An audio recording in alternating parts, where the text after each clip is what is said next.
కోటప్ప కొండ అంటే నేను చిన్నగా ఉన్నప్పుడు సినిమాల్లో వినడం ఒక్కటే, కానీ కోటప్ప కొండ ఎలా ఉంటుందో కూడా నా దృష్టిలో తెలియదు. కానీ ఫస్ట్ టైం ఈరోజు నేను విజయవాడకి వెళ్ళి కనకదుర్గమ్మని దర్శనం చేసుకొని వస్తూ కోటప్ప కొండను చూద్దామని ఇక్కడ వచ్చాను. ఈ పుట్టనైతే ఇంతవరకే నేను ఎక్కడ కూడా చూడలేదు. ఇంత అద్భుతంగా ఉందంటే పుట్ట అంత అద్భుతంగా ఉంది. ఇంత టటి పుట్ట నేను ఎక్కడ కూడా ఏ గుళ్ళో కూడా చూడలేదు. ఇంత బాగుంది పుట్ట. ఇది ఎట్లా ఉంది చూడండి ఒకసారి.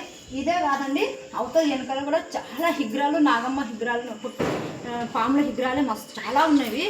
ఇక్కడ ఉన్న చరిత్ర ఏదో కానీ మాకు తెలియదు. మేమైతే పైకి ఎక్కొచ్చి చూస్తున్నాము. కిందికి వెళ్ళి ఎవరైనా అడిగితే దీనికి ఎందుకు ఇలా ఇన్ని విగ్రహాలు ఉన్నాయి పుట్ట అని పాములు కానీ తెలుస్తుంది. కానీ ఈ పుట్ట వెనకాల చాలా ఉన్నవి. కానీ ఈ పుట్టనే ఇంత అద్భుతంగా ఉందంటే దీని చరిత్ర ఇంకా ఎంత ఉంటుందో మనకైతే తెలియదు. పిల్లలు కాని వాళ్ళు, ఇంకా సంసారం సరిగ్గా లేని వాళ్ళు, సంసారంలో కొట్లాటలు గొడవలు ఉన్నవాళ్ళు, చదువులు సరిగ్గా లేని వాళ్ళు, జాబులు లేని వాళ్ళు, ప్రతి ఒక్కరు వచ్చి ఇక్కడ మొక్కుకుంటారంట. ఈ పుట్టకి అన్ని కోరికలు అయితే తీరుతున్నాయని చెప్తున్నారు. కానీ ఈరోజు నా లైఫ్లో చూడడం అయితే ఇలాంటి పుట్టను ఎప్పుడు చూడలేదండి.